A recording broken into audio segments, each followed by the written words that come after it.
음악은 따로 들려드립니다. 말로만 하는 음악 이야기. 오늘 세 번째로 고른 트리오 포맷은 색소폰, 베이스, 드럼 트리오.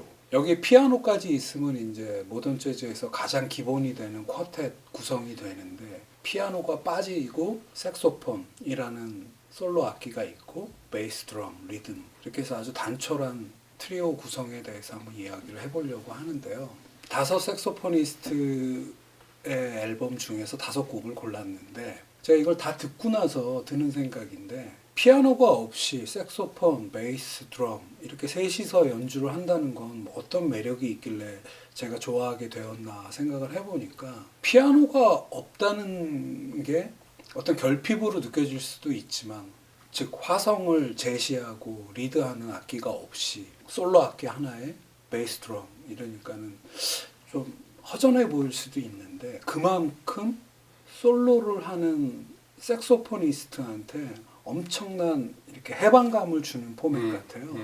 즉 색소포니스트가 가진 어떤 상상력, 음악적 상상력 같은 것들이 마음껏 펼쳐질 수 있는 포맷이어서, 같은 색소포니스트, 예를 들어 소니 롤린스가 피아노가 있고 뭐 기타가 있고 이런 연주들을 듣다가 이거를 들으면 소니 롤린스라는 솔로이스트한테 완전히 이렇게 집중하게 되는 매력이 있어서 제가 이렇게 되게 좋아하지 않나 하는 생각을 요번에 한번 5곡을 모아서 듣고 그런 생각을 좀 해봤었는데, 첫 번째 소니 롤린스부터 시작을 하면, 소니 롤린스의 57년도 앨범인데요. Way Out West라는 앨범이고, 거기서 고른 곡은 Solitude라는 곡인데요. 듀크 웰링턴 곡이죠. 그렇죠. 듀크 웰링턴의 In My Solitude, 줄여서 솔리튜드라는 곡인데, 이 Way Out West 앨범이 57년도 앨범인데 동부에서 활동하던 소니 롤린스가 서부에 가갖고 낸 앨범이에요. 그래서 서부에서 활동하고 있던 베이시스트 레이 브라운하고 드러머 쉘리맨,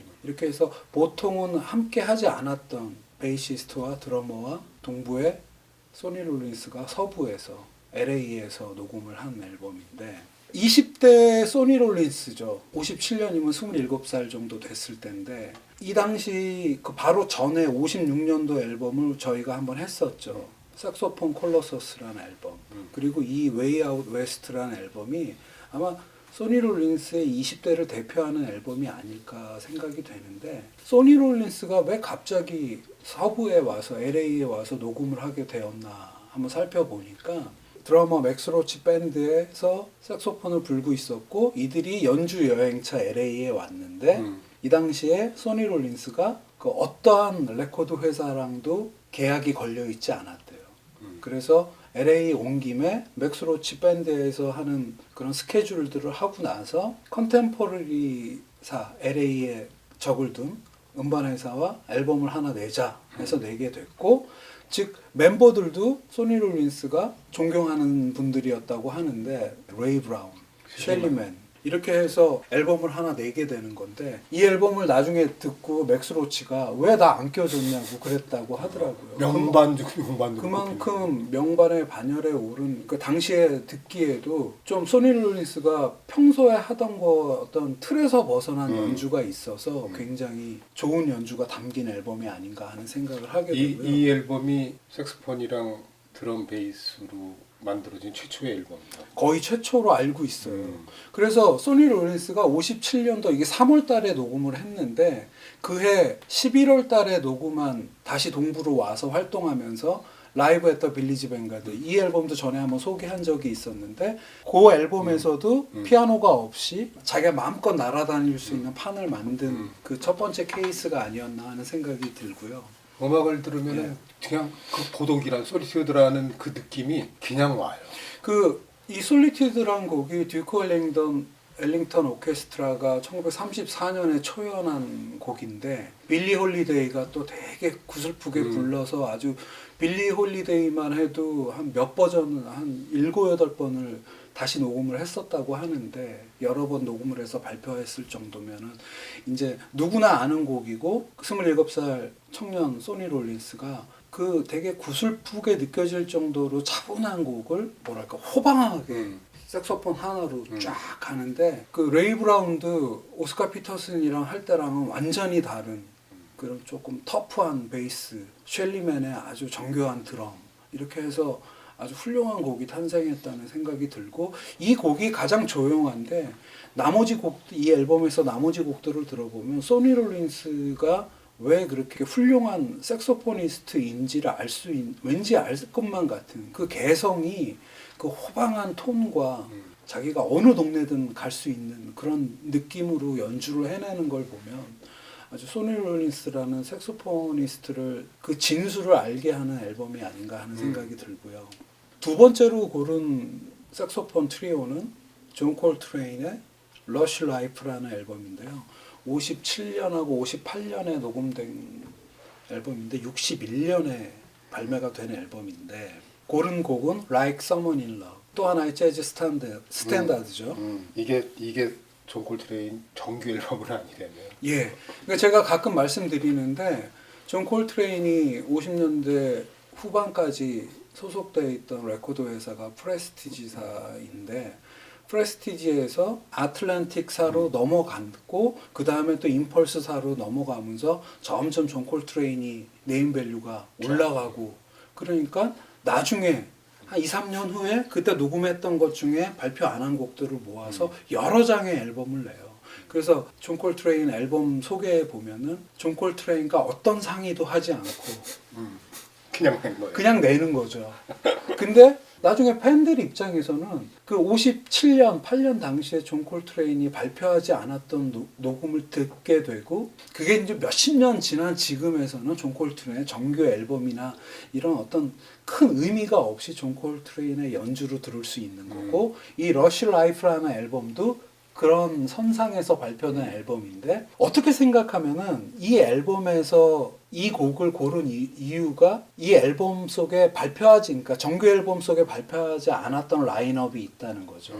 베이시스트 얼 메이하고 드러머 아트 테일러가 함께 했는데요. 피아노 없이 연주를 한 곡인데 어떻게 생각하면 별로 좋은 곡 같지는 않아요. 그래서 존 콜트레인이 이 곡은 내지 말자 했을 수도 있을 것 같은데 그냥 이 곡 전체 시작부터 끝까지 존 콜트레인의 즉흥 연주로만 곡이 진행이 돼요. 그래서 어떻게 생각하면 아쉬워요. 얼메이라는 베이시스트와 또 훌륭한 아트 테일러라는 드러머가 별로 하는 게 없어요.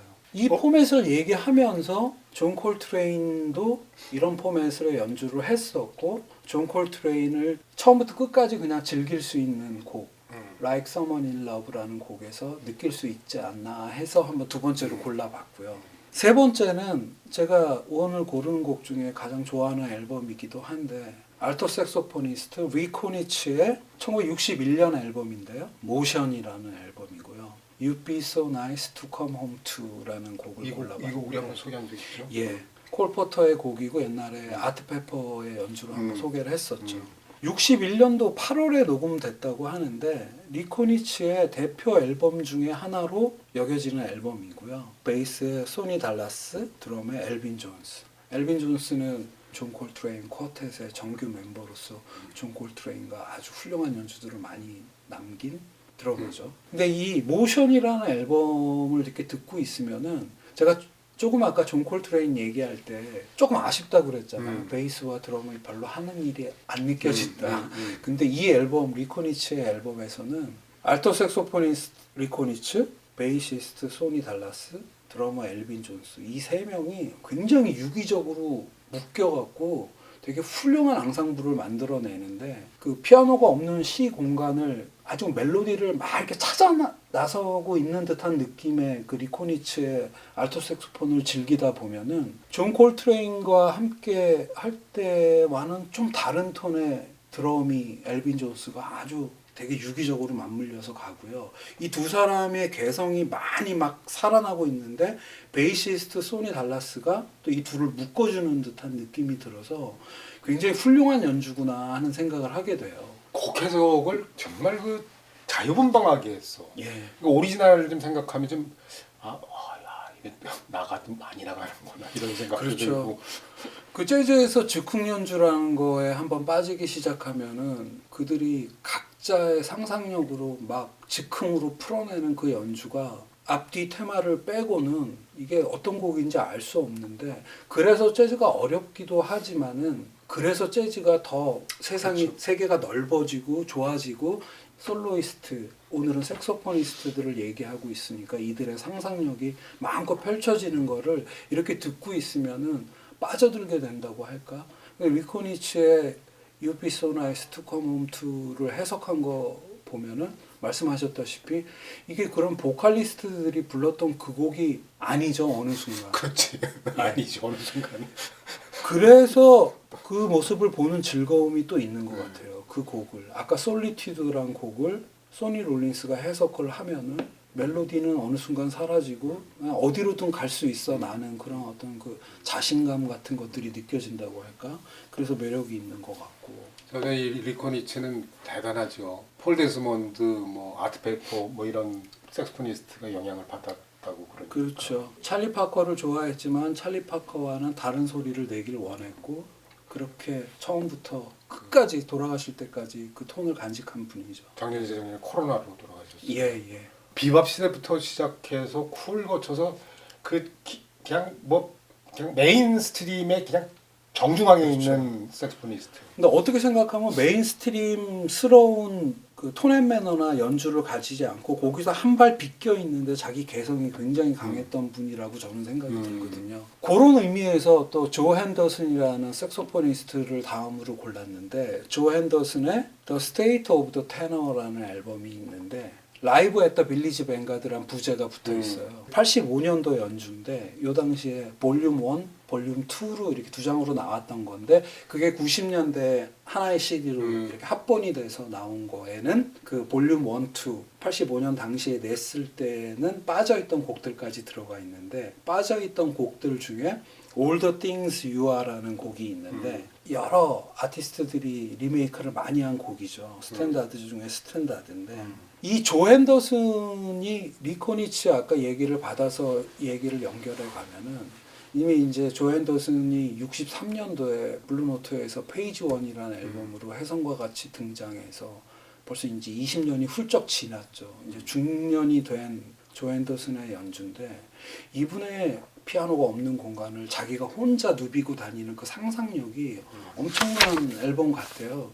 그래서 이때 당시에 조 핸더슨의 그 즉흥 연주를 굉장히 개인적으로 좋아하는데 어떻게 생각하면은 85년에 이런 연주들을 하고 있다는 거는 7, 80년대 퓨전이 득세를 하고 세상은 이미 이제 그렇게 가 있고 팝 쪽으로 보면은 디스코를 지나서 이제 온갖 전자악기들이 난무하는 세상인데 어쿠스틱한 사운드로 포맷으로 라인업으로 그렇게 이런 음악을 쭉쭉 밀어붙이는 분들이 계셨기 때문에 또 재즈가 지금에 와서 또 그러한 옛날 재즈들 그러니까 정통성을 살린 재즈들이 남아있지 않나.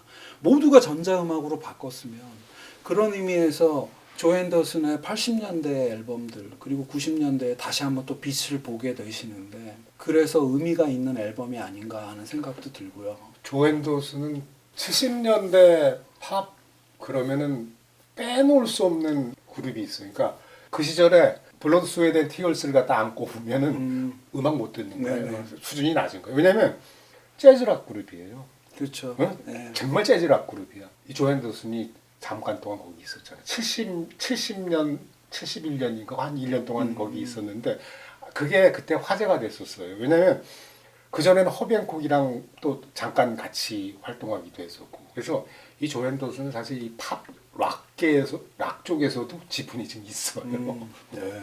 그러니까 그 아주 그냥 분방하게 음악을 한 것 같아요. 장르 가리지 않고. 하지만 자기 그 대는 지키고 있었던 분이죠. 예, 그래서 89년 앨범으로 다시 한번 차트에 오르기도 하고 다시 제2의 전성기를 가지기도 하시는데 85년에는 우직하게 지키고 있다. 저는 좀 그런 식으로 이분을 좀 느끼고 있는데 마지막으로 고른 앨범은 색소포니스트 브랜포드 마샬리스의 트리오 GP라는 앨범이고요. 1988년 앨범이고 Three Little Words라는 곡인데요. 이 앨범은 브랜포드 마샬리스 윈튼 마샬리스 형이죠. 1년 형. 예, 이들 형제가 80년대 초부터 이들 생각에서는 퓨전으로 이제 많이 더럽혀진 재즈판에서 옛 것을 살리자 음. 신전통주의를 표방하고 나선 그런 형제들인데 윈튼 마샬리스의 네임의 이름에 약간 눌려갖고 형임에도 불구하고 약간 밑에 있다고 생각됐는데 저는 이 앨범을 듣고 88년 녹음 앨범인데 이 앨범을 듣고 색소포니스트로서 브랜포드 마샬리스를 이렇게 위로 딱 갖다 놓게 된 되게 초기 제가 재즈를 듣기 초기에 들었던 앨범인데 피아노가 없이 트리오로 즉 색소폰 하나로 뭔가를 보여주겠다 하는 앨범이 이 앨범이라는 생각이 드는데 이 앨범은 또 의미가 있는 앨범인 것이 베이시스트가 밀트 힌튼이라고 1910년생 이 앨범 녹음할 때 78세셨는데 제가 고른 곡 Three Little Words는 드러머인 제프 테인 와츠라는 드러머는 빠져 있어요. 우리가 이제 피아노 없는 색소폰 트리오를 얘기하고 있는데 거기서도 이 곡에서만큼은 드러머도 빠져 있어서 20대 후반에 브랜포드 마샬리스라는 색소포니스트와 70대 후반에 밀트 힌튼이라는 베이시스트의 둘의 이 어우러짐이 장난이 아니고 노래가 시작해서 한 1분 정도 가면은 밀트 힌튼이 이 할아버지가 베이스 솔로를 하는데 와 이렇게 터프하게 이렇게 멋지게 베이스를 치나? 이 밀트 힌튼은 또 연주 여행을 다니면서 아마추어가 아니죠.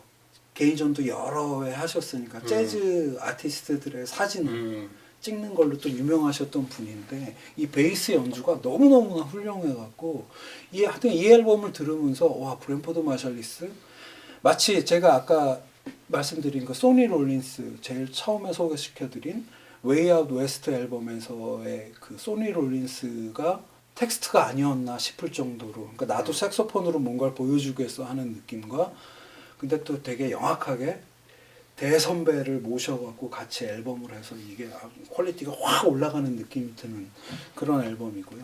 오늘 지금 조 앤더슨이랑 저 브랜포드 마샬리스랑 재즈씬보다는 사실 팝씬에도 꽤 그렇죠. 지분이 많아요. 네. 윈튼 마샬리스랑 동생이랑 헤어지게 된 게 이 브랜포드 마샬리스가 스팅이랑 같이 해가지고선 저쪽으로 넘어가니까 티격티격 그렇죠. 그게 근데 생긴 작년 거죠. 앨범을 들어보면 브랜포드 마샬리스는 또 포스트 밥이죠. 그 전통을 지켜왔던 거를 또 그대로 지키고 요즘 색깔로 또 연주를 굉장히 또 멋지게 하고 있으니까 그러니까 시기마다 왔다 갔다 하는데 네, 그러니까 그렇게 장면 안 가리는 그 뮤지션 중에 하나예요. 브랜포드 마샬리스가 어떻게 각인돼 있냐면 투나잇 쇼 밴드 마스터. 그랬나요? 미국 대표적인 토크쇼잖아요. 그게 자니 카슨이 물러나고 제이 레노가 새 MC로 딱 들어와요. 그러면서 밴드도 바뀌었거든요. 그때 브랜포드 마샬리스가 들어왔어요. 그렇구나. 전 처음 알았네. 그래서 92년부터 95년까지 투나잇쇼에서 그 밴드를 갖다가 그래서 그 브랜포드 마샬리스 트리오인가 그게 이제 그 멤버들 활동했던 멤버들 가지고 그 투나잇쇼 밴드를 만들고 그랬어요. 브랜포드 마샬리스가 이 앨범 전후로 보면은 항상 피아니스트가 있는데 이상하게 이 앨범에서는 아마 밀트 힌튼이라는 대선배와 함께 하면서 컨셉을 그렇게 잡았고 아까 제가 제 뇌피셜이지만 텍스트로 삼은 건 소니 롤린스의 57년 웨이 아웃 웨스트 앨범이 아니었을까 하는 생각을 하게 되고 뭐 오늘 색소포니스트 음악이 제가 한번 모아서 들어보니까는 좀 어려울 수도 있을 것 같아요. 재즈를 처음 듣는 분들한테는. 근데 재즈 즉흥 연주, 특히 재즈를 대표하는 악기인 색소폰 솔로 악기로서의 색소폰의 매력은 그들의 상상력은 이런 거가 아닐까 하는 생각을 하게 되네요. 자, 그럼 여기서 마치겠습니다.